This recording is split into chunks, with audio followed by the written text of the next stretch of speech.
എന്റെ മണ്ഡലകാലം പെട്ടെന്ന് പൊട്ടിപ്പുറപ്പെട്ടതാ. പ്രളയം വരുന്നത് പോലെ, സുനാമി വരുന്നത് പോലെ മുൻകൂട്ടി പറയാൻ സാധിക്കാതെ പെട്ടെന്ന് പൊട്ടിപ്പുറപ്പെട്ടതാണ് മണ്ഡലകാലം എന്നുള്ളത്. ബലൂണ് കച്ചവടക്കാരെ വരെ ഓടിക്കുന്നു. കാരണം ബലൂൺ എങ്ങാൻ പൊട്ടിയാൽ തമ്പ്രാൻ ഓടിച്ചാലും. അതുകൊണ്ട് ബലൂണ് കച്ചവടക്കാരെ വരെ നാട്ടിൽ ഒരുക്കാനറിയാം. ഒരുക്കേണ്ടടുത്ത് ഒരുക്കങ്ങളൊക്കെ നടത്താനറിയാം. നമ്മൾ ആഴ്ചകൾക്ക് മുമ്പ് കണ്ടല്ലോ ഒരു ബസ്സിന്റെ പിന്നാലെ പേ പിടിച്ച് ഓരോന്ന് ഇവിടുത്തെ പത്തനംതിട്ടയിലെ MVT സംഘത്തെ. നീ അല്ലെങ്കിൽ നിങ്ങളുടെ കള്ളാണ്ട് കൊണ്ട് ചെന്നായ പറഞ്ഞ പോലെ ഏതെങ്കിലുമൊക്കെ കേസെടുത്തിട്ട് വണ്ടി കൂട്ടാനും ലൈസൻസ് റദ്ദ് ചെയ്യാനും ഒക്കെ കഴിവുള്ള ഒരു ട്രാൻസ്പോർട്ട് വിഭാഗം ഇവിടെ ഉണ്ടല്ലോ. അവർ കാണുന്നുണ്ടോ നിലയ്ക്കലിൽ നിന്നും പമ്പയിൽ നിന്നും അയ്യപ്പന്മാർ അനുഭവിക്കുന്നത്? അയ്യപ്പ ഭക്തരുടെ രക്ഷയ്ക്ക് ആരുണ്ട്? ഗതാഗത നിയമങ്ങളുണ്ടോ? അധികാരികളുണ്ടോ? ഭരണാധികാരികളുണ്ടോ? ആരെങ്കിലും ഉണ്ടായിരുന്നെങ്കിൽ ഈ ഗതികെട്ട അവസ്ഥ അയ്യപ്പന്മാർക്ക് വരുമായിരുന്നു. അവിടെയാണ് ഹിന്ദു ഐക്യവേദിക്ക് വീണ്ടും ഒരിക്കൽ കൂടി പ്രക്ഷോഭത്തിന്റേതായ മാർഗത്തിലേക്ക് തുനിഞ്ഞിറങ്ങേണ്ടി വന്നത്. ആയിരങ്ങളെ ഒരു കൂട്ടിലിട്ട് ചലിക്കാൻ പോലും സ്വാതന്ത്ര്യമില്ലാതെ കൂട്ടുക, അത് കഴിഞ്ഞ് തുറന്നു വിടുക. ഒരുതരം എന്താണ് ഭ്രാന്തമായ ആവേശത്തിൽ അവർ ഓടുക. അത് അയ്യപ്പന്മാർക്ക് ക്ഷമയില്ല എന്ന് പറയുക. ഇടയ്ക്കിടയ്ക്ക് കൂട്ടിയിട്ടിട്ട് തുറന്നു വിട്ട് ഓടിച്ചാൽ എന്തെങ്കിലും ഒരു അപകടം ഉണ്ടായാൽ ആരാണ് ഉത്തരം പറയുക? ഇത് ഏത് കമ്മീഷൻ റിപ്പോർട്ട് പ്രകാരം ചെയ്യുന്നു ഇതുപോലുള്ള തെമ്മാടിത്തരങ്ങള്? ഓരോ സന്നദ്ധ സംഘടനകളും മെഡിക്കൽ കോളേജിലടക്കം അന്നദാനം നടത്താമെങ്കിൽ, സേവാ പ്രവർത്തനം നടത്താമെങ്കിൽ, ജനലക്ഷങ്ങൾ ഒഴുകി വരുന്ന ശബരിമലയില് എന്തുകൊണ്ട് മറ്റുള്ളവർക്ക് കുടിവെള്ളം കൊടുത്തുകൂടാ? അയ്യപ്പ ഭക്തന്മാര് നിലയ്ക്കൽ പമ്പ പോണത് നവകേരള ബസ്സിനേക്കാൾ സൗകര്യമുള്ള ബസ്സിലാണത്രേ. ഈ പറഞ്ഞ മന്ത്രിയുടെ തലക്ക് എരുമചാണകം വെക്കണ്ടോ? ഉള്ള പേര് ജനലിൽ കൂടിയൊക്കെ അകത്ത് കയറി ശ്വാസം കിട്ടാതെ ഭക്തർ പതയണത് നേർക്ക് നേരെ കണ്ട മലയാളിയോട്, അതിന്റെ ഉള്ളിൽ തൊട്ട മലയാളിയോട് അല്ല, അയ്യപ്പ ഭക്തരോട് മന്ത്രി പറയാണ് നവകേരള ബസ്സിനേക്കാൾ സൗകര്യമുള്ള ബസ്സിലാണത്രേ നിലയ്ക്കൽ പമ്പ. ഇതിനൊക്കെ നോക്കാൻ മന്ത്രി വരെയുള്ള നാട്ടിൽ എന്തിനാണ് ഇനിയൊരു സേവാ സംഘടന എന്നാണെങ്കിൽ സഖാക്കളെ പറ്റിക്കാം, സാധാരണക്കാരെ പറ്റിക്കാമെന്ന് വിചാരിക്കരുത്, അയ്യപ്പ ഭക്തരെ പറ്റിക്കാമെന്ന് വിചാരിക്കരുത്. അവിടെയാണ് ഞങ്ങൾക്ക് പറയാനുള്ളത്. ഏത് പാർട്ടിയിലേക്ക് ചാടിയാലാണ് കൂടുതൽ ലാഭം കിട്ടുക എന്ന് നോക്കുന്ന ആളുകളെ കയറ്റിയിരുത്താനൊരു സംവിധാനം മാത്രം. നോക്കൊക്കെ ചുക്കുണ്ട്, ചുണ്ണാമ്പെന്താണോ അല്ല പിടിച്ചോണ്ട്. അവിടെ ഒരു പാവം അയ്യപ്പ ഭക്ത ചിന്തിച്ചൊരു പൊന്നു മാളികപ്പുറം വളരെ നരകയാതന അനുഭവിച്ച് ആ കുട്ടിയുടെ ജീവൻ അയ്യപ്പനിൽ ലയിച്ചിട്ട് വായന നാവുണ്ടായിരുന്നു ഒരു ദേവസ്വം ബോർഡ് പ്രസിഡന്റിന്. നിങ്ങൾ ഓർക്കുക, നിങ്ങളുടെ അധികാരമൊന്നും ഇവിടുത്തെ ഭക്തരുടെ വികാരത്തിന് മുന്നിൽ ഒന്നുമല്ല. 2018 നിങ്ങളത് മനസ്സിലാക്കിയിട്ടുണ്ട്.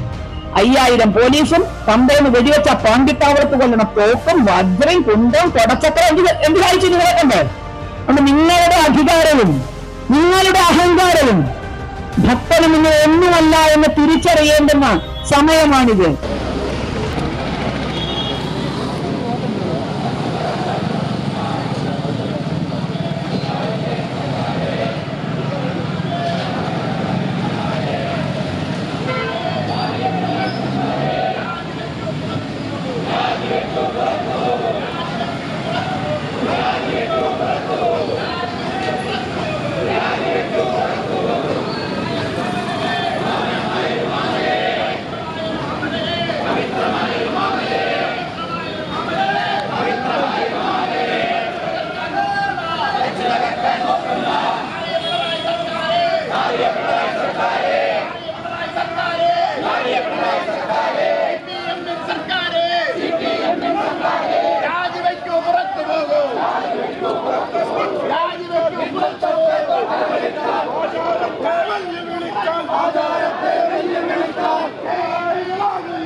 ആ ദേവസ്വം ബോർഡിന് നേതൃത്വം കൊടുക്കുന്ന പ്രസിഡന്റും ഹിന്ദു ഐക്യവേദിയുടെ ആഭിമുഖ്യത്തിൽ സമരഭടന്മാർ ഒരിക്കൽ കൂടി ദേവസ്വം ബോർഡ് ആസ്ഥാനത്തിന് മുന്നിൽ എത്തിയിരിക്കുകയാണ്.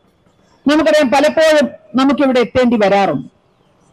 അത് ഇവിടുത്തെ ഇപ്പോഴത്തെ ഭരണ നേതൃത്വം പറയുന്നത് പോലെ ഏതെങ്കിലും തരത്തിലുള്ള മുതലെടുപ്പിനല്ല എന്ന് നമുക്കറിയാം.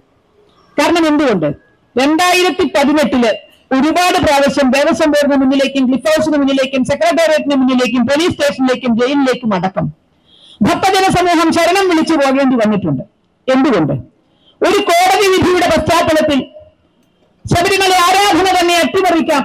അതിലൂടെ ഒരുപക്ഷെ കമ്മ്യൂണിസ്റ്റ് പാർട്ടിയുടെ തന്നെ സ്ഥാപക അവതാര ലക്ഷ്യം എന്ന് പറയുന്നത് പോലെ ലോകത്തെമ്പാടുമുള്ള സംസ്കൃതികൾ നശിപ്പിക്കുക, വിശ്വാസം നശിപ്പിക്കുക എന്ന ലക്ഷ്യത്തിലേക്ക് കൊണ്ടുപോകാം എന്ന ദുരുദ്ദേശത്തോടെ ഇരുട്ടിന്റെ സന്തതികളെ എത്തിച്ച് അശുദ്ധമാക്കാൻ നടത്തിയ ശ്രമങ്ങൾക്കെതിരെ ഭക്തജന സമൂഹം പ്രതികരിച്ചത് എങ്ങനെയാണ് എന്ന് നമുക്കൊക്കെ അറിയാം. അന്ന് ആരാണ് അതിന് വിഷയമുണ്ടാക്കിയത്? കേരളം ഭരിക്കുന്ന ഇവിടുത്തെ ഇടതുപക്ഷ ജനാധിപത്യ മുന്നണിയിൽ നേതൃത്വം കൊടുക്കുന്ന മുഖ്യമന്ത്രിയും അവരുടെ അഹങ്കാരവും മാത്രമായിരുന്നു എന്നറിയാം. അതിനുശേഷം വീണ്ടും ഈ മണ്ഡലകാലത്ത് ഭക്തജനങ്ങൾക്ക് ഉറക്കമില്ലാത്ത നാളുകൾ സൃഷ്ടിച്ചുകൊണ്ട് മണ്ഡലകാല ആരാധന എല്ലാവരുടെയും മുന്നിൽ ഒരു ഭീതിയാകത്തക്ക വിധത്തിൽ ഇവർ മുന്നോട്ട് കൊണ്ടുപോവുകയാണ്. പല പല ന്യായങ്ങളും ക്യാപ്സ്യൂളുകളും അങ്ങനെ അന്തരീക്ഷത്തിൽ പറക്കുന്നുണ്ട്. ക്യാപ്സ്യൂളുകൾക്ക് ഒരു ക്ഷാമവും ഇല്ലാത്ത നാടാണല്ലോ കേരളം. ചില ക്യാപ്സ്യൂളുകളൊക്കെ നോക്കിയാൽ വെറും ക്യാപ്സ്യൂളല്ല, കീമോ ആണത്. കാരണം അത്രമാത്രം വിഷം കലരുന്ന വിധത്തിലുള്ള, കീമോയ്ക്ക് ശക്തിയുള്ള വിധത്തിലുള്ള ക്യാപ്സ്യൂളുകളാണ് പലതും വരുന്നത് എന്ന് നമുക്ക് മനസ്സിലായിട്ടുണ്ട്. അപ്പൊ അത്തരത്തിൽ പറയുന്നതാണ് കല്ലും മുള്ളും കാലുക്കും എത്താം എന്ന് പറഞ്ഞിട്ടല്ലേ അയ്യപ്പന്മാര് വീട്ടിൽ നിറങ്ങുന്നത്. ശരിയാണ്, കല്ലും മുള്ളും കാലുക്കും എത്തയാണ്. കുണ്ടും കുഴിയും പരമാനന്ദവുമാണ്. ഈ കുണ്ടും കുഴിയും പരമാനന്ദവുമാകുന്നത്, കല്ലും മുള്ളും കാലുക്കും എത്തയാകുന്നത് ഒറ്റ മോഹം മനസ്സിൽ വെച്ചിട്ടാണ്. ഇപ്പൊ പോയാൽ സ്വാമിയെ കാണാം എന്നുള്ള മോഹം. ഇപ്പൊ പോയാൽ സ്വാമിയെ കാണാം, സ്വാമിയെ കണ്ടാൽ മോക്ഷം കിട്ടും. അതിന്റെ ഒപ്പമാണ് കല്ലും മുള്ളും കാലുക്കും എത്തയാവണത്. കഴിയുമായിരുന്നോ ഇന്നലെ വരെ? ഇപ്പൊ പോയാൽ സ്വാമിയെ കാണണമെന്ന മോഹത്തോടുകൂടി 41 ദിവസത്തെ കഠിന വ്രതത്തിന് ശേഷം ഇരുമുടി കെട്ടിമേന്തി പ്രിയജനങ്ങളോട് യാത്ര പറഞ്ഞ് ഇറങ്ങുന്ന അയ്യപ്പന്മാർക്ക് ദർശന സൗഭാഗ്യം കിട്ടി തിരിച്ചു പോകാം എന്ന് ഉറപ്പുണ്ടായിരുന്നു. എത്ര അയ്യപ്പന്മാർ വഴിക്ക് വെച്ച് മാല ഊരേണ്ടി വന്നു. പന്തളമടക്കമുള്ള ക്ഷേത്രങ്ങളിൽ പോയി കണ്ണീരോടുകൂടി നെയ്യഭിഷേകം കഴിച്ച് തിരിച്ചു പോകേണ്ടി വന്നില്ലേ? കല്ലും മുള്ളും കാലിക്കുമെത്തയായി കുണ്ടും കുഴിയും പരമാനന്ദമായി അവർ പോയിരുന്നത് ഇപ്പൊ പോയാൽ സ്വാമിയെ കാണാം എന്നുള്ള ഉദ്ദേശത്തോടെയായിരുന്നു. ആരായിരുന്നു അതിന് തടസ്സം നിന്നത്? മുൻകാലങ്ങളിലും ഇതുപോലെയുള്ള ജനസഹസ്രങ്ങൾ എത്തിയിട്ടില്ലേ? ഇതുപോലൊരു നിരുത്തരവാദപരമായ സമീപനം അധികൃതരുടെ ഭാഗത്തുനിന്ന് ഉണ്ടായിട്ടുണ്ടോ? അവിടെയല്ലേ സംഘടനകൾക്ക് പ്രതികരിക്കേണ്ടി വന്നത്? അയ്യപ്പ ഭക്തന്മാർ സ്വന്തം രാഷ്ട്രീയമോ വിശ്വാസമോ എല്ലാം മറന്നവർക്ക് പ്രതികരിക്കേണ്ടി വന്നത് അത്തരം ഒരു സാഹചര്യത്തിലല്ലേ? എന്റെ മണ്ഡലകാലം പെട്ടെന്ന് പൊട്ടിപ്പുറപ്പെട്ടതാ? പ്രളയം വരുന്നത് പോലെ, സുനാമി വരുന്നത് പോലെ മുൻകൂട്ടി പറയാൻ സാധിക്കാതെ പെട്ടെന്ന് പൊട്ടിപ്പുറപ്പെട്ടതാണ് മണ്ഡലകാലം എന്നുള്ളത്. ഒരു മകരവിളക്ക് കഴിഞ്ഞാൽ അറിയില്ലേ നമുക്ക് കൃത്യമായിട്ട് എന്നാണ് മണ്ഡലത്തിന് വേണ്ടി നട തുറക്കേണ്ടത് എന്നുള്ളത്? അന്ന് മുതൽ ഒരുക്കങ്ങൾ ആരംഭിക്കാനല്ലേ ഈ ഏമാന്മാർക്കൊക്കെ കസേരയിലിരിക്കാൻ, അവർക്ക് ഉടുക്കാനും കൊടുക്കാനുമുള്ള പണം മുഴുവൻ ഇവിടുത്തെ ഭക്തജനങ്ങൾ ഭണ്ണാരത്തിലിട്ട പണം കൊണ്ട് ഇതൊക്കെ ചെയ്തോട്ടെ എന്ന് വിചാരിക്കുന്ന അന്ന് മുതൽ ഒരുക്കം നടത്താനല്ലേ? ഈ 12 മാസം ഉറങ്ങുകയായിരുന്നു അവര്. ഇത്രയും മാസം ഒരു സീസൺ കഴിഞ്ഞ അടുത്ത മണ്ഡലകാലം വരുന്നത് വരെ അവർ ഉറങ്ങുകയായിരുന്നു. എന്ത് മുന്നൊരുക്കമാണ് ഇവിടെ? ഭക്തജന സഹസ്രങ്ങൾ ഭക്തി എന്ന ആവേശ ലഹരിയിൽ കയറി വരുമ്പോൾ അവരെ സ്വീകരിക്കാൻ എന്തൊരുക്കമാണ് ഇവിടെ നടത്തിയിരുന്നത്? നവകേരള സർക്കസിന് നടക്കുന്ന ഒരുക്കം നമ്മളൊക്കെ കാണുന്നുണ്ടല്ലോ. ആഴ്ചകൾക്ക് മുന്നേ അവിടെയെല്ലാം വരുന്നു, എല്ലാ കടകളും പൂട്ടിക്കുന്നു, ബലൂൺ കച്ചവടക്കാരെ വരെ ഓടിക്കുന്നു. കാരണം ബലൂൺ എല്ലാം പൊട്ടിയാൽ തമ്പ്രാൻ പേടിച്ചാലോ. അതുകൊണ്ട് ബലൂൺ കച്ചവടക്കാരെ വരെ നാട്ടിൽ ഒരുക്കാനറിയാം, ഒരുക്കേണ്ടടുത്ത് ഒരുക്കങ്ങളൊക്കെ നടത്താനറിയാം.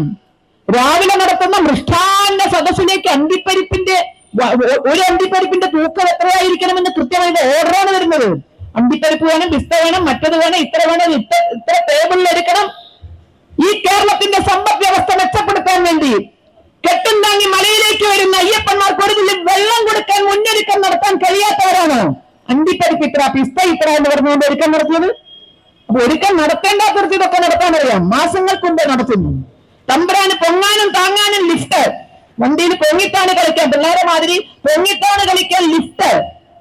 പാവപ്പെട്ട അയ്യപ്പന്മാർ KSRTC കയറുന്നത് എങ്ങനെയാണെന്ന് അന്വേഷിക്കാൻ KSRTC അധികൃതരുണ്ടായിരുന്നു. ദേവസ്വം ബോർഡിലേക്കല്ലേ വരുന്നത്? ദേവസ്വം ബോർഡിന്റെ അധികൃതരുണ്ടായിരുന്നു. നമ്മൾ ആഴ്ചകൾക്ക് മുമ്പ് കണ്ടല്ലോ ഒരു ബസ്സിന്റെ പിന്നാലെ പേ പിടിച്ച് ഓരോന്ന് ഇവിടുത്തെ പത്തനംതിട്ടയിലെ MVD സംഘത്തെ. നീ അല്ലെങ്കിൽ നിങ്ങളുടെ കള്ളാണ് കൊണ്ട് ചെന്നായ പറഞ്ഞ പോലെ ഏതെങ്കിലുമൊക്കെ കേസെടുത്തിട്ട് വണ്ടി പൂട്ടാനും ലൈസൻസ് റദ്ദ് ചെയ്യാനും ഒക്കെ കഴിവുള്ള ഒരു ട്രാൻസ്പോർട്ട് വിഭാഗം ഇവിടെ ഉണ്ടല്ലോ. അവർ കാണുന്നുണ്ടോ നിലയ്ക്കലിൽ നിന്നും പമ്പയിൽ നിന്നും അയ്യപ്പന്മാർ അനുഭവിക്കുന്നത്? ഏത് വഴിയൊക്കെയാണ് കയറിക്കൂടുന്നത് എന്നുള്ളത് ആലോചിച്ച് നോക്കൂ. ഫ്രീ യാത്രയല്ലത്. തിരുപ്പതി ഭഗവാനെ ദർശിക്കാൻ മലമുകളിലേക്ക് ഫ്രീ ആയാണ് ബസ് ഓടുന്നത്. തിരുപ്പതി മോഡലാണ്. ഇവിടെ മോഡലിനൊന്നും യാതൊരു ബുദ്ധിമുട്ടില്ല. എന്തും നമുക്ക് വിളിച്ചു പറയാം. തിരുപ്പതി മലമുകളിലേക്ക് തിരുപ്പതി ക്ഷേത്രത്തിന്റെ അതിഥിയായി ചെല്ലുന്നത് ഫ്രീ ആയാണ് ബസ് ഒന്ന് കൊണ്ടുപോകുന്നത്. ഇവിടെ കാട്ടിക്കൂട്ടുന്നതും പറയുന്നതും കേട്ടാൽ നിലയ്ക്കൽ ടു പമ്പ, പമ്പ ടു നിലയ്ക്കൽ നമ്മൾ ദേവസ്വം ബോർഡിന്റെ KSRTCയുടെ അതിഥിയായിട്ടാണ് വരുന്നത്, ഫ്രീ ആയിട്ടാണ് കൊണ്ടുപോകേണ്ടത് തോന്നുന്നു. സാധാരണ കൊടുക്കുന്നതിനേക്കാൾ 35% ചാർജ് അധികം കൊടുത്ത് വണ്ടിയുടെ എവിടെയൊക്കെ ആളെ കൊല്ലാമോ മൂക്ക് മാത്രം പുറത്തേക്ക് കാട്ടിയാൽ ആളുകൾ നിൽക്കണം, അല്ലെ ശ്വാസം മുട്ടി. അതിന് എന്നാ സംഭവിക്കാന്ന് പറയാൻ വയ്യ. അയ്യപ്പൻ കാത്തുകൊണ്ടുപോവുകയാണ്.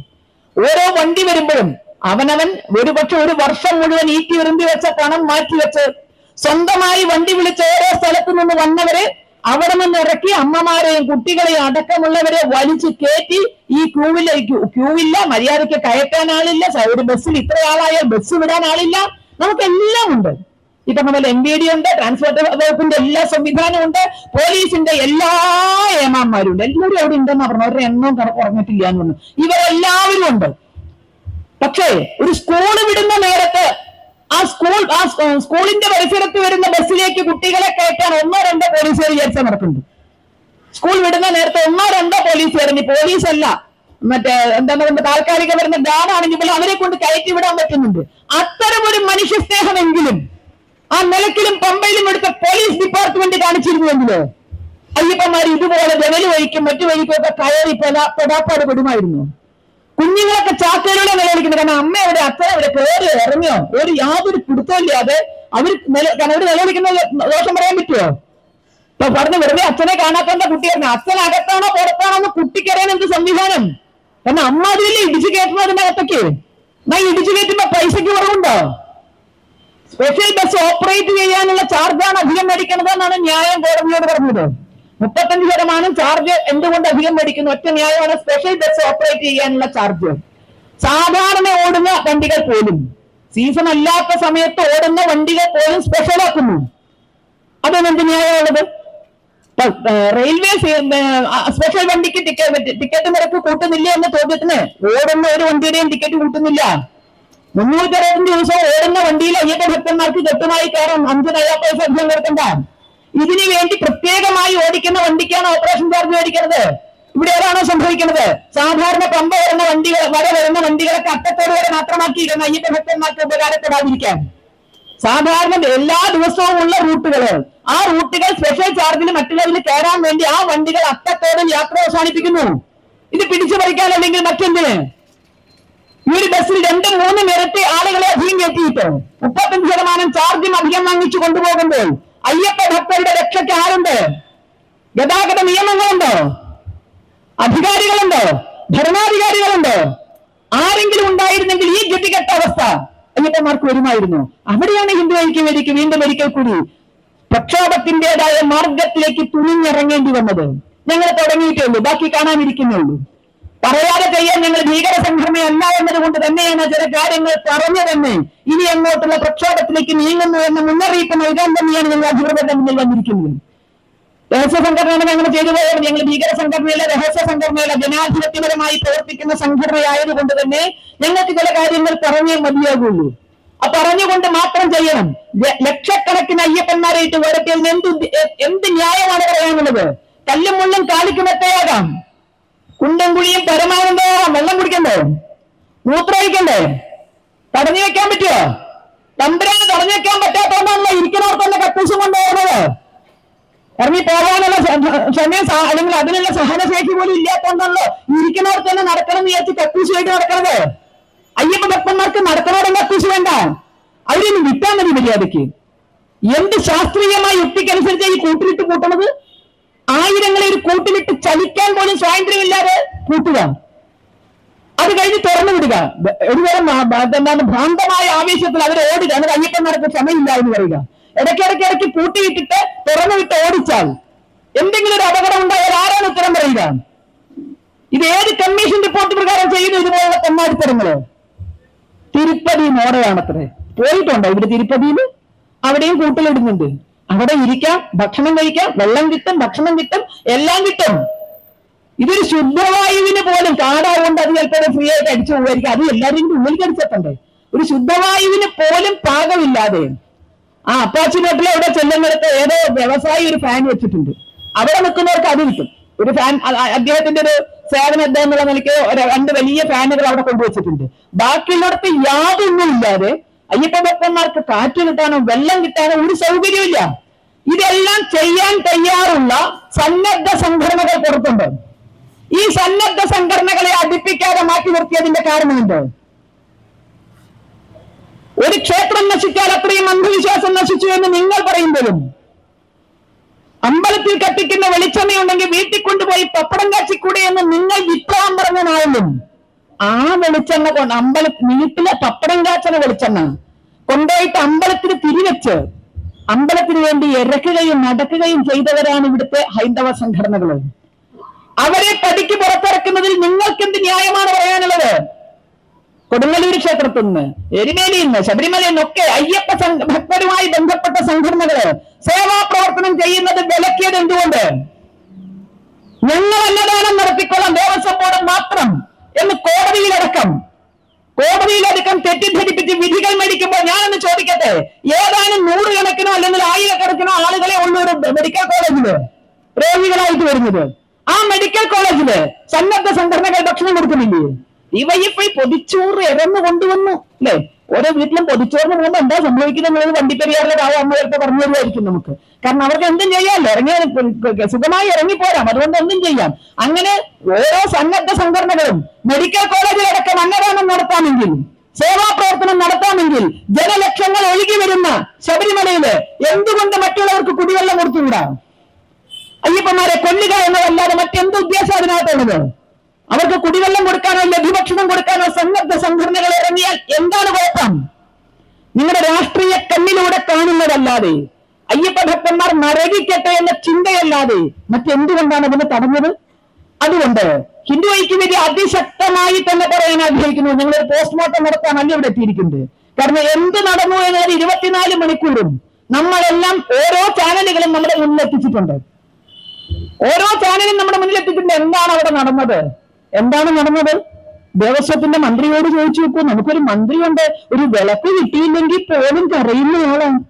ഇപ്പൊ ആൾക്കാർ പറഞ്ഞ പോലെ മകരവിളക്ക് കഴിഞ്ഞ് കൊടുക്കേണ്ടി ഇവ നിശ്ചയമില്ല. വിളക്ക് കിട്ടിയില്ലെങ്കിൽ പോലും 9 മാസം, കള്ളം കടന്നതിന്റെ 7ാം ദിവസം നിലവിലും കൂട്ടരുത്, 9ാം മാസം വരെ നിലവിൽ നിൽക്കാത്ത മന്ത്രിയാണ് നമുക്ക്. മന്ത്രിയോട് ചോദിച്ചു അയ്യപ്പ ഭക്തന്മാർക്ക് വല്ല പ്രശ്നമുണ്ട്? അയ്യപ്പ ഭക്തന്മാര് നിലയ്ക്കൽട്ട് പമ്പ പോണത് നവകേരള ബസ്സിനേക്കാൾ സൗകര്യമുള്ള ബസ്സിലാണത്രേ. ഈ പറഞ്ഞ മന്ത്രിയുടെ തലക്ക് എരുമചാണകം വെക്കണ്ടേ?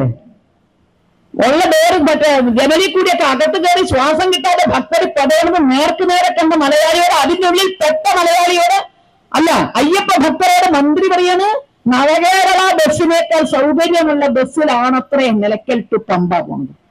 അയ്യപ്പ ഭക്തർ തിരിച്ചിറങ്ങുന്ന പാതയിലൂടെ അങ്ങോട്ട് കയറി പോകുമ്പോ കുട്ടികൾക്ക് പനിയുണ്ടോ, ആരുടെങ്കിലും മസിൽ കയറിയിട്ടുണ്ടോ, ഇനിയൊക്കെ നോക്കാൻ മന്ത്രി വരെയുള്ള നാട്ടിൽ എന്തിനാണ് ഇനിയൊരു സേവാ സംഘടന എന്നാണെങ്കിൽ സഖാക്കളെ പറ്റിക്കാം, സാധാരണക്കാരെ പറ്റിക്കാമെന്ന് വിചാരിക്കരുത്, അയ്യപ്പ ഭക്തരെ പറ്റിക്കാമെന്ന് വിചാരിക്കരുത്. അവിടെയാണ് ഞങ്ങൾക്ക് പറയാനുള്ളത്.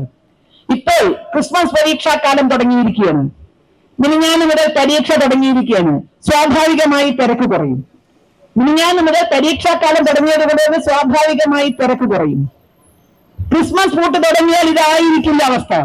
ദക്ഷിണേന്ത്യ മുഴുവൻ ക്രിസ്മസ് പരീക്ഷ കഴിഞ്ഞ് വിദ്യാലയങ്ങൾ അടച്ചാൽ ഇതായിരിക്കില്ല അവസ്ഥ. അന്നും ഇതുപോലെ തന്നെ നിരുത്തരവാദത്തിന്റെ കേളീരംഗമായി ശബരിമലയെ മാറ്റിയാൽ, വീണ്ടും ഒരിക്കൽ കൂടി അവിടെ അയ്യപ്പന്മാർ നരകിക്കുന്ന അവസ്ഥ ഉണ്ടായാൽ, 2018 നിങ്ങൾ വിളിച്ചിട്ടല്ല അയ്യപ്പ ഭക്തർ മലയിലെത്തിയത്. നിങ്ങളെ വിളിച്ച് നിങ്ങളുടെ ക്ഷണപത്രം പ്രകാരമല്ല ആരും മലയിലെത്തിയത്. ഞങ്ങളൊക്കെ ഇവിടെ തന്നെയുണ്ട്.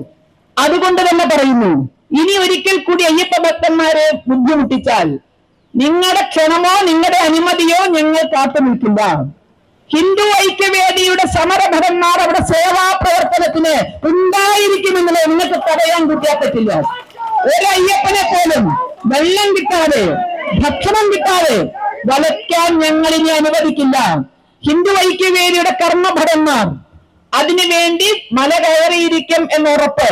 ഞങ്ങൾ സേവാ പ്രവർത്തനം നടത്തിയിരിക്കും. അതിന് ഞങ്ങൾക്ക് നിയമം എവിടെ ചോദിക്കണ്ട, ഉത്തരവ് എവിടെ ചോദിക്കണ്ട, ഒന്നും ചോദിക്കണ്ട. ഞങ്ങളുടെ മനസ്സിൽ ഞാനും നീയും അയ്യപ്പനാണെന്ന തത്വമസി എന്ന ചിന്ത, അഹം ബ്രഹ്മാസ്മി തത്വമസി, ഇതാണ് അയ്യപ്പ ഭക്തിയുടെ അടിസ്ഥാനമെങ്കിൽ അവർക്ക് ദാഹിക്കുമ്പോൾ എനിക്കും ദാഹിക്കും. കാരണം എന്നിലും അവരിലുമുള്ളത് ഒരേ ശക്തിയാണെന്ന തിരിച്ചറിവ്, ആ ആത്മീയത, അതുകൊണ്ട് തന്നെ അവർക്ക് വെള്ളം കൊടുക്കേണ്ട ഉത്തരവാദിത്വം, ഭക്ഷണം കൊടുക്കേണ്ട ഉത്തരവാദിത്വം, അവർക്ക് വഴികാട്ടേണ്ടുന്ന ഉത്തരവാദിത്വം ഞങ്ങൾ ഏറ്റെടുക്കും. KSRTCക്ക് ശമ്പളം കൊടുക്കാനോ പെൻഷൻ ഇല്ലാതെ കൊടുക്കാനോ ഇല്ലാതെ നട്ടം തിരിയുന്ന KSRTCയെ അയ്യപ്പ ഭക്തന്മാരുടെ ജീവരക്തം കൊണ്ട് കൊഴിപ്പിച്ചെടുക്കാമെന്നാണ് ചിന്ത എങ്കിൽ നടക്കില്ല. അമിതമായ ലോഡുമായി KSRTC പോകുമ്പോൾ തീർച്ചയായും നിങ്ങൾ ഭയക്കണം. ഇവിടുത്തെ ഹൈന്ദവ സംഘടനകൾ എണ്ണിക്കേറ്റുന്ന ഒരു കാലം അനധിവിദൂരമല്ല എന്ന് നിങ്ങൾ തിരിച്ചറിയണം. കൊള്ള ലാഭം കൊണ്ട് KSRTCയെ രക്ഷപ്പെടുത്താമെന്ന ധാരണ വേണ്ട, അധികൃതർക്ക് വേണ്ടാതെ അലംഭാവത്തിന്റെ കേന്ദ്രമായി മാറ്റാൻ ഇനി ഞങ്ങൾ അനുവദിക്കില്ല. ഇവിടെയുള്ള പോലീസിനെ മുഴുവൻ നവകേരള സർക്കസിന്റെ പിന്നാലെ പറഞ്ഞയച്ചിട്ട് മര്യാദയ്ക്ക് പോലീസ് ഇല്ലാതെ, അന്വേഷിക്കാൻ ആളില്ലാതെ എല്ലാം ഉണ്ട്. ദേവസ്വം ബോർഡിന് ഏതാണ് ഇല്ലാത്തത്? ദേവസ്വം പ്രസിഡന്റ് ഉണ്ട്. അങ്ങോട്ട് എന്താണ് നോട്ടം? ഏത് പാർട്ടിയിലേക്ക് ചാടിയാലാണ് കൂടുതൽ ലാഭം കിട്ടുക എന്ന് നോക്കുന്ന ആളുകളെ കയറ്റിയെടുക്കാനൊരു സംവിധാനം മാത്രം. മൂപ്പർക്ക് ചുക്കുണ്ട്, ചുണ്ണാമ്പെന്തോ അല്ല പിടുത്തോട്ടോ. അവിടെ ഒരു പാവം അയ്യപ്പ ഭക്ത ചിന്തിച്ചൊരു പൊന്നു മാളികപ്പുറം വളരെ നരകയാതന അനുഭവിച്ച് ആ കുട്ടിയുടെ ജീവൻ അയ്യപ്പനിൽ ലയിച്ചിട്ട് വായന നാവുണ്ടായിരുന്നു ഒരു ദേവസ്വം ബോർഡ് പ്രസിഡന്റിന്. അദ്ദേഹം ഇപ്പൊ ചെന്നെത്തിപ്പെട്ട പാർട്ടി ഏതാ? അങ്ങ് ഡൽഹിയിൽ ഒരു സീറ്റ് തർക്കത്തിൽപ്പെട്ട് ഇവിടുന്ന് ജീവൻ നഷ്ടപ്പെട്ടപ്പോ 10 ലക്ഷം കൊണ്ട് ഇവിടുന്ന് ഓടിയ പാർട്ടിയാണ്. 10 ലക്ഷം നഷ്ടപരിഹാരമായിട്ട് അല്ലെങ്കിൽ അവരുടെ കുടുംബസഹായമായിട്ട് ഇവിടുന്ന് ഓടിയ കമ്മ്യൂണിസ്റ്റ് പാർട്ടിയിലാണ് ഇപ്പൊ ഈ സഹായം തന്നെ അടിഞ്ഞത്. നടത്തണം മുന്നോളൊന്നും ഇല്ല, ഇതിനേക്കാൾ വലിയൊരു പദവി അപ്പുറത്ത് വിറ്റ് അങ്ങോട്ട് പോവായിരിക്കും. പക്ഷെ ഇപ്പൊ നിൽക്കുന്നത് എവിടെയാണല്ലോ. അപ്പോ ചിന്തിക്കൂ, ഈ പാവത്തിന് എന്ത് കൊടുത്തു? ആ ഭൗതിക ശരീരം ഒന്ന് അങ്ങോട്ട് വിട്ടുകൊടുക്കാനുള്ള ചുമതലയെങ്കിലും എടുക്കാമായിരുന്നു. അവിടെ എത്തിച്ചു കൊടുക്കാനുള്ളത് എന്താണ് ആ കുട്ടിക്ക് കൊടുത്തത്? എന്താ പറ്റിപ്പോയ കുട്ടി അയ്യപ്പ ഭക്തിയാണെന്നുള്ളതോ മാളികപ്പുറമാണെന്നുള്ളതോ നിങ്ങളുടെ അടുത്തേക്ക് വന്നു എന്നുള്ളതോ? ഏത് തെറ്റിനാണ് നിങ്ങൾ ശിക്ഷിക്കുന്നത്? ആ പാവത്തിന്റെയൊക്കെ ജീവൻ ശരിക്കും പറഞ്ഞാൽ ഹോമിച്ചതാണ്. ശരിക്കും മാപ്പില്ലാത്ത കുറ്റമാണ് ചെയ്തത്. കുഞ്ഞുകുട്ടി പരാധീനങ്ങളെ കൊണ്ടുവരുമ്പോ നമ്മൾ ആലോചിച്ച് നോക്കൂ. ഓരോ സ്കൂളിലൊക്കെ നിയമങ്ങൾ, സ്കൂൾ തുറക്കുന്ന സമയത്ത് കൊടുക്കുന്ന നിയമങ്ങൾ ആലോചിച്ച് എന്തുമാത്രം ശിശു സൗഹൃദമാണെന്ന് ആലോചിച്ചു പോകും. ഈ കഴിഞ്ഞ ജൂൺ മാസത്തിൽ സ്കൂൾ തുറക്കുമ്പോൾ എനിക്കറിയാവുന്ന ഒരു LP സ്കൂള്, ആ സ്കൂളിന് അനുമതി കിട്ടാൻ, അതായത് പ്രവർത്തിക്കാനുള്ള അനുമതി കിട്ടാൻ ഇവര് നട്ടം തിരിയാണ്. സ്കൂളിന്റെ വഴിയൊക്കെ കഴിഞ്ഞു. അപ്പുറം വരുന്ന അപ്പുറത്തെ വീട്ടിലെ മതിലിന്റെ പൊത്തും ബോർഡ് ഉണ്ട്. ആ മതിൽ അവരുടെ കിടക്കണ്ട, സ്കൂളുകാരല്ലല്ലോ. ആ മതിലിന്റെ പൊത്തും ബോർഡ് അടുത്താലാണ് ഈ സ്കൂളിന്റെ കാര്യം. അപ്പൊ അത്ര വരെ ശ്രദ്ധയാണ്, ശിശു സൗഹൃദമാണ്. അവിടെയാണ് ആയിരക്കണക്കിന് കുട്ടികൾക്ക് കുടിവെള്ളം കൊടുക്കാതെ വരട്ടിയത്. ഇതൊക്കെ വെറും ജാട മാത്രമാണ് ഈ കാണിക്കുന്നതൊക്കെ. തമ്പുരാന് പോകാൻ മതില് പൊളിക്കുന്നു, സ്കൂള് പൊളിക്കുന്നു. ഈ അയ്യപ്പ ഭക്തര് ഒന്ന് ശ്വാസം കിട്ടാൻ അവർക്ക് എന്ത് സൗകര്യം ചെയ്തു കൊടുത്തിട്ടുണ്ട്? മര്യാദയ്ക്ക് ഒരു ക്രൗഡ് മാനേജ്മെന്റ് അറിയാവുന്നവരാണ് ഇത് കൈകാര്യം ചെയ്യുന്നത്. സംവിധാനക്കാർക്ക് അവിടെ നിർമ്മിതിയാണ് നമ്മൾ കണ്ടുവല്ലോ. ദേവഹിതം നോക്കിയാണത്. 18 ചുറ്റും കൊണ്ടുപോയിട്ട് ബാഹുബലിയുടെ സെറ്റിനെ ഓർമ്മിപ്പിക്കുന്ന വിധത്തിലൊരു സംവിധാനം പകുതി പങ്കുവെച്ചതാണ്. ബാഹുബലിയുടെ സെറ്റ് ആയിരുന്നത് ആ സെറ്റ് കളിക്കാരാണോ പറയണമെന്നില്ല. ദേവഹിതം നോക്കിയോ? വാസ്തു നോക്കിയോ? അത് ക്ഷേത്രമാണത്, ടൂറിസ്റ്റ് സെന്റർ അല്ല.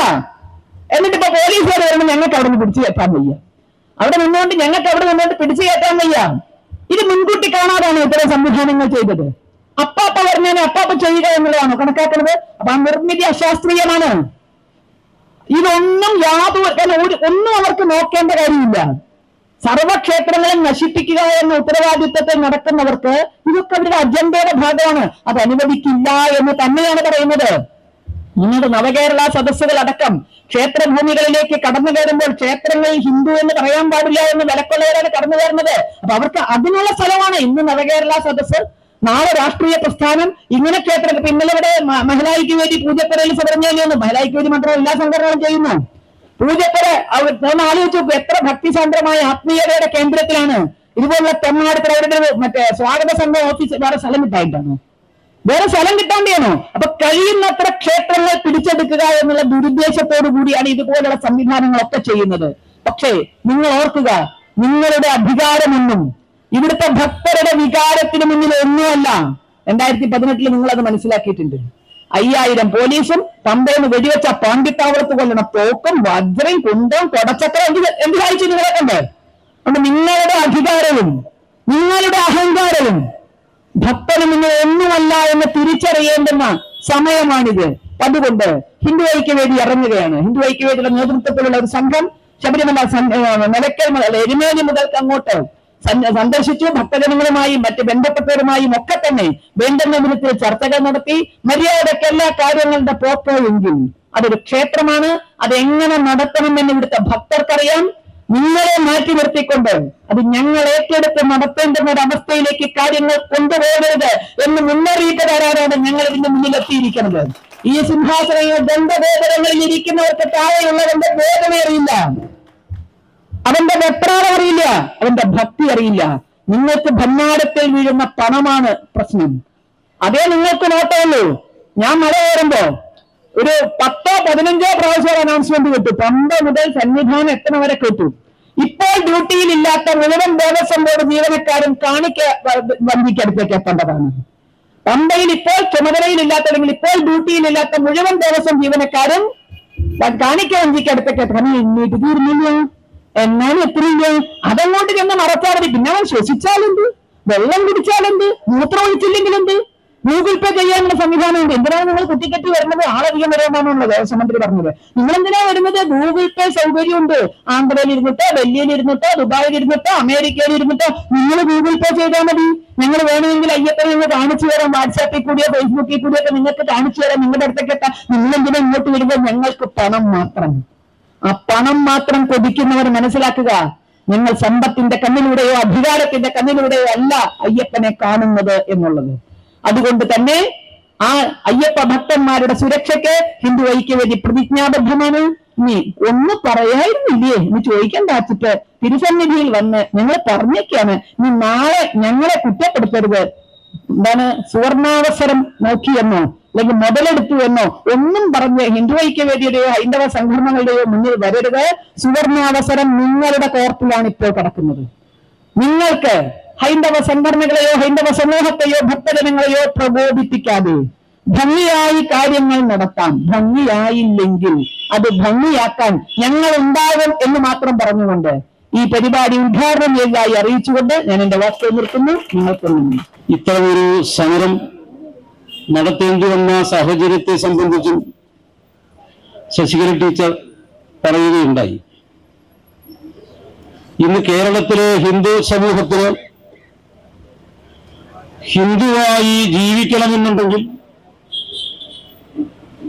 താൻ വിശ്വസിക്കുന്ന തന്റെ ദേവീദേവന്മാരെ ആരാധിക്കണമെന്നുണ്ടെങ്കിൽ തങ്ങളുടെ ക്ഷേത്രവും ക്ഷേത്രസ്വത്തും ക്ഷേത്ര സംസ്കാരവുമൊക്കെ സംരക്ഷിക്കാൻ തെരുവിലിറങ്ങി സമരം ചെയ്യേണ്ട ഗതികേടാണ് കേരളത്തിലെ ഹിന്ദുവിന്റെ.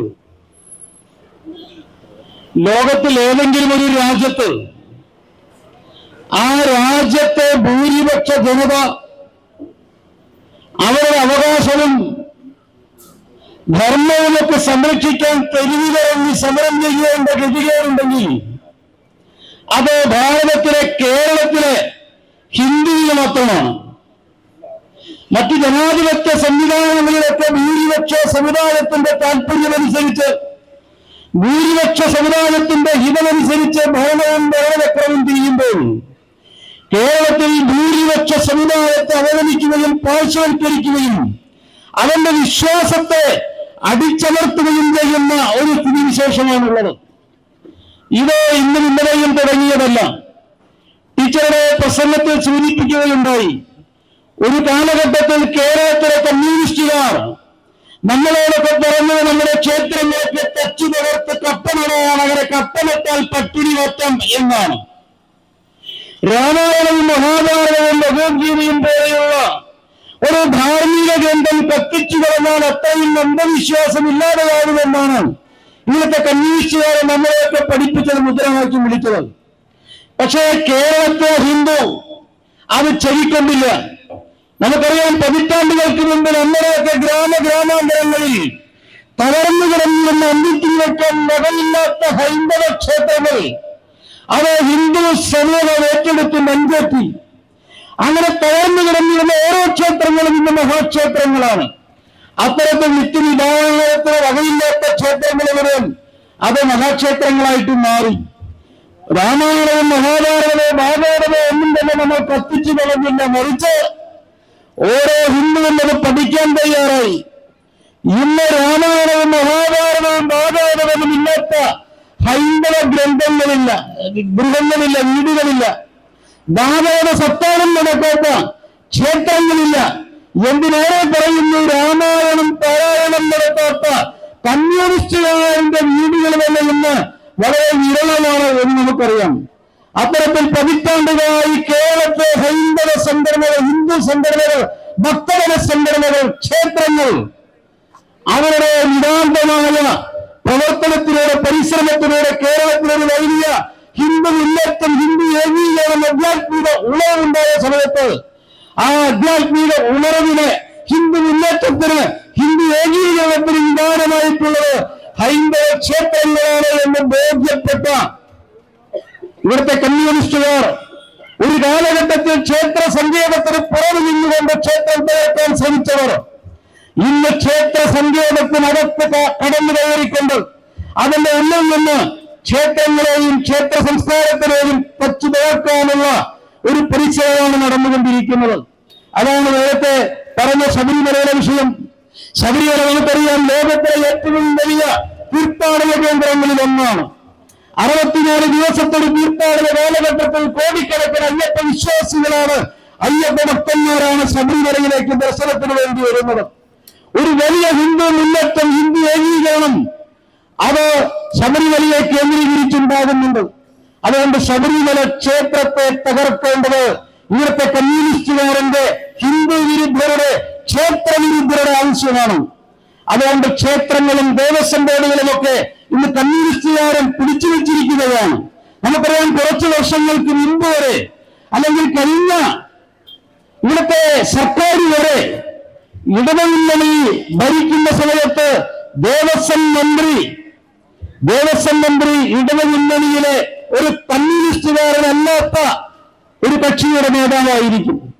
കാരണം കമ്മ്യൂണിസ്റ്റുകാർക്ക് അവരുടെ ഉള്ളിൽ തന്നെ ഒരു ധാരണയുണ്ട് എങ്ങനെയാണ് ഒരു കമ്മ്യൂണിസ്റ്റുകാരൻ ഒരു ദേവസ്വം മന്ത്രിയാകാൻ സാധിക്കുക എന്ന്. ദേവസ്വം ബോർഡ് പ്രസിഡന്റ് സ്ഥാനം മുതൽ ഇത്തരത്തിലുള്ള മറ്റു രാഷ്ട്രീയ പാർട്ടികളുടെ നേതാക്കന്മാർക്കായിരിക്കും. പക്ഷെ ഇന്ന് കേരളത്തിൽ ദേവസ്വം മന്ത്രി ആരാണ്? ദേവസ്വം മന്ത്രി നമുക്കറിയാം, കെ രാധാകൃഷ്ണൻ. 3 ദേവസ്വം ബോർഡുകളുടെയും പ്രസിഡന്റുമാര്, അത് തിരുവിതാംകൂർ ദേവസ്വം ബോർഡിൽ പ്രശാന്താണെങ്കിലും, കൊച്ചി ദേവസ്വം ബോർഡിൽ MK സുദർശനാണെങ്കിലും, മലബാർ ദേവസ്വം ബോർഡിൽ MR മുരളീധരനെങ്കിലും, അതിന് ഗുരുവായൂർ ദേവസ്വം ബോർഡാണെങ്കിലും, കൂടൽവേലിക്കൽ ദേവസ്വമാണെങ്കിലും അവരൊക്കെ കമ്മ്യൂണിസ്റ്റ് നേതാക്കന്മാര്, CPM നേതാക്കന്മാരാണ് ദേവസ്വത്തെ ഭരിക്കുന്നത്. ദേവസ്വം മന്ത്രിയും കമ്മ്യൂണിസ്റ്റ് നേതാവാണ്. കാരണം കമ്മ്യൂണിസ്റ്റ് പാർട്ടിയുടെ അജണ്ട നടപ്പിലാക്കുന്നതിന് വേണ്ടി, CPM-ന്റെ അജണ്ട നടപ്പിലാക്കുന്നതിന് വേണ്ടി ദേവസ്വം വകുപ്പും ദേവസ്വം ബോർഡുകളെയും ഉപയോഗിക്കുക എന്നുള്ളതാണ് CPM-ന്റെ തീരുമാനം. എത്രയോ തിരക്കുള്ള കാലഘട്ടങ്ങളിൽ ഉണ്ടായിട്ടുണ്ട്. കഴിഞ്ഞ ദിവസം കൃത്യമായി പരിശോധിച്ച സമയത്താണ് മുൻ വർഷങ്ങളിലേക്കാൾ വളരെയധികം തിരക്ക്, ഭക്തജനങ്ങളുടെ സംഖ്യ ഈ വർഷവും വന്നിട്ടില്ല എന്നറിയുന്നത്. ചില ദിവസങ്ങളിൽ കഴിഞ്ഞ വർഷങ്ങളെക്കാൾ, മുൻ വർഷങ്ങളെക്കാൾ കുറവായിരുന്നു അയ്യപ്പന്മാരുടെ സംഖ്യ, എണ്ണം. അതുകൊണ്ട് ഈ വർഷത്തെ തീർത്ഥാടനം നടന്ന സമയത്ത്